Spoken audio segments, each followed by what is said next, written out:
ನಾನು 2 ಬಾರಿ ಮುಖ್ಯಮಂತ್ರಿ ಕೆಲಸ ಮಾಡಿದ್ದೀನಿ. ಆಕಸ್ಮಿಕವಾಗಿ ಆದಂತ ಅನುಭವಗಳ ನನಗೂ ಏನಿದೆ. ನಾನು ಸರ್ಕಾರದ ಬಗ್ಗೆ ಟೀಕೆ ಮಾಡಲ್ಲ. ಇವತ್ತು ಸರ್ಕಾರಗಳನ್ನು ನಾವು ನಡೆಸ್ತಕ್ಕಂಥದ್ದು ಯಾವ ಒಂದು ಜನತೆಯ ನಿರೀಕ್ಷೆ ಇದೆ, ಆ ನಿರೀಕ್ಷೆಯನ್ನ ಯಾವುದೇ ರೀತಿ ಅಪಚಾರ ಆಗದೆ ಇರತಕ್ಕಂಥ ರೀತಿಯಲ್ಲಿ ನಾವು ಮುಟ್ಟಬೇಕಾಗ್ತದೆ. ನಮ್ಮ ಧರ್ಮ ಅದು, ಸರ್ಕಾರದ ಕರ್ತವ್ಯ ಅದು, ಯಾವುದೇ ಸರ್ಕಾರಗಳಿದ್ದು. ಅಂತ ಮುಂದಿನ ದಿನಗಳ ಪರಿಸ್ಥಿತಿಗಳು ಏನಾಗಬಹುದು ಇದೆಲ್ಲವನ್ನ ಗಮನದಲ್ಲಿ ಇಟ್ಟುಕೊಂಡು ನಾನು ಈಗಲೂ ಹೇಳ್ತೇನೆ, ರಾಜ್ಯದ ಮುಖ್ಯಮಂತ್ರಿಗಳಿಗೆ ಎಚ್ಚರಿಕೆಯಿಂದ ಮುಂದಿನ ದಿನಗಳು ಯಾವ ಪರಿಸ್ಥಿತಿಗಳಿದೆ ಎಚ್ಚರಿಕೆಯಿಂದ ಈ ಒಂದು ತೀರ್ಮಾನಗಳಾಗಲಿ ಅಂತಕ್ಕಂಥ ಹೇಳ್ತೇನೆ. ಯಾಕೆಂದ್ರೆ ಕೇಂದ್ರ ಸರ್ಕಾರವು ನಾನೀಗ ಮಂತ್ರಿಯಾಗಿ ಕೆಲಸ ಮಾಡ್ತಾ ಇದ್ದೇನೆ. ಇವತ್ತು ಹತ್ತತ್ರ 300 ಲಕ್ಷ ಕೋಟಿಗೆ ಸಾಲಕ್ಕೆ ಹೋಗ್ತಾ ಇದ್ದೇವೆ. ಕೇಂದ್ರ ಸರ್ಕಾರದಲ್ಲಿ ಇವತ್ತು 300 ಲಕ್ಷ ಕೋಟಿ ಸಾಲದ ಹತ್ತತ್ರ ಹೋಗ್ತಾ ಇದೆ. 300 ಲಕ್ಷ ಕೋಟಿ. ಆದ್ರೆ ಹಲವಾರು ರೀತಿಯ ಕ್ಯಾಪಿಟಲ್ ಒಂದು ಅಸೆಟ್ ಅನ್ನ ಕ್ರಿಯೇಟ್ ಏನ್ ಮಾಡಬೇಕು. ಈ ವರ್ಷವೂ ಕೇಂದ್ರ ಸರ್ಕಾರ ಸುಮಾರು 12,20,000 ಕೋಟಿ ರೂಪಾಯಿಗಳ ಕ್ಯಾಪಿಟಲ್ ಎಕ್ಸ್ಪೆಂಡಿಚರ್ಗೆ ಹಣವನ್ನು ಕೊಟ್ಟಿದ್ದಾರೆ. ಇವತ್ತು ಕೇಂದ್ರದಲ್ಲಿ ಯಾವ ರೀತಿಯಲ್ಲಿ ಆರ್ಥಿಕ ಶಕ್ತಿಯನ್ನು ತುಂಬಬೇಕು ಅಂತ ಹೇಳಿ ಹಲವಾರು ಯೋಜನೆಗಳಿವೆ.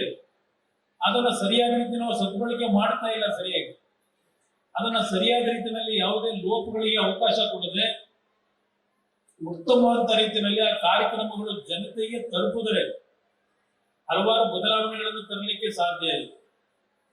ಆದ್ರೆ ಎಲ್ಲ ಒಂದು ಕಡೆ ಈಗಿನ ಒಂದು ವಾತಾವರಣವನ್ನು ನಾನೇ ನೋಡ್ತಾ ಇದ್ದೇನೆ, ಅನುಭವದಿಂದ ಹೇಳ್ತಾ ಇದ್ದೇನೆ. ಯಾರ ಬಗ್ಗೆನೂ ನನಗೆ ಹಸು ಏನೂ ಇಲ್ಲ, ಟೀಕೆನೂ ಮಾಡಲ್ಲ. ನನ್ನ ತಂಗಿ ಇವತ್ತು ಉತ್ತಮವಾದಂತ ರೀತಿಯಲ್ಲಿ ಇವತ್ತೇನು ಮಹಿಳೆಯರಿಗೆ ಗೌರವವನ್ನು ಕೊಡಬೇಕು, ಡಿಸೇಬಲ್ಡ್ ಪರ್ಸನ್ಸ್ ಏನಿದ್ದಾರೆ ವಿಕಲಚೇತನರು ಅವರ ಬದುಕನ್ನು ಸರಿಪಡಿಸಬೇಕು, ವಯಸ್ಸಾಗಿರ್ತಕ್ಕಂಥ ವೃದ್ಧರಿಗೂ ಅನುಕೂಲಗಳನ್ನು ಮಾಡಬೇಕು ಅಂತಕ್ಕಂಥ ಕಮಿಟ್ಮೆಂಟ್ ಅವರಲ್ಲಿ ಏನಿದೆ ಅದರ ಬಗ್ಗೆ ನಾನು ಯಾವುದೇ ರೀತಿ ಚಕಾರವನ್ನು ಇಡ್ಲಿಕ್ಕೆ ಹೋಗೋದಿಲ್ಲ.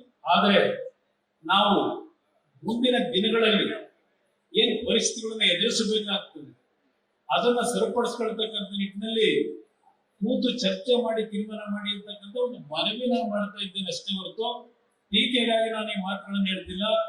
ಇವತ್ತು ಈ ಸಮಾಜದಲ್ಲಿ ನಾನು ನಮ್ಮ ಇಲ್ಲಿ ಇರ್ತಕ್ಕಂಥ ಎಲ್ಲ ತಂದೆ ತಾಯಂದರಿಗೆ ಒಂದು ವಿಶೇಷವಾಗಿ ಮನವಿ ಮಾಡ್ತಕ್ಕಂಥದ್ದು, ಇವತ್ತು ಸಮಾಜ ಪ್ರತಿದಿನ ನೋಡ್ತಾ ಇದ್ದೇವೆ ಮಾಧ್ಯಮಗಳಲ್ಲಿ, ಟಿವಿಗಳಲ್ಲಿ ನಮ್ದು ಆತ್ಮದ್ದು ಬೆಳಿಗ್ಗೆ 6 ಗಂಟೆಗೆ ನಾವು ಒಂದು ಕಾಲದಲ್ಲಿ ಜ್ಯೋತಿಷ್ಯ ನೋಡ್ತಾ ಇದ್ದೋ ಹೇಳ್ತಾ ಇದ್ದಿದ್ದನ್ನ, ಇಲ್ಲ ಯಾವುದೊಂದು ಉತ್ತಮವಂತ ಕಾರ್ಯಕ್ರಮಗಳು ಬರ್ತಾ ಇತ್ತು, ದೇವರ ಒಂದು ಭಜನೆ ಇದೆಲ್ಲ ಬರ್ತಾ ಇತ್ತು.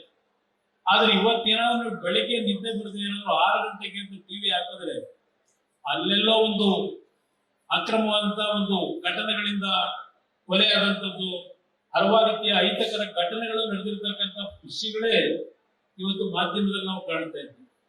ನಾನು ನಿಮ್ಮಲ್ಲಿ ಕೈ ಜೋಡಿಸಿ ಮನವಿ ಮಾಡತಕ್ಕದ್ದು, ನಮ್ಮ ಹಳೆಯ ಸಂಸ್ಕೃತಿ ಆ ಒಳ ಹುಟ್ಟಿದವರು ತಂದೆ ತಾಯಿಯರ ಬಗ್ಗೆ ಗೌರವವನ್ನು ಕೊಡ್ತಕ್ಕಂಥದ್ದು, ಗುರು ಹಿರಿಯರಿಗೆ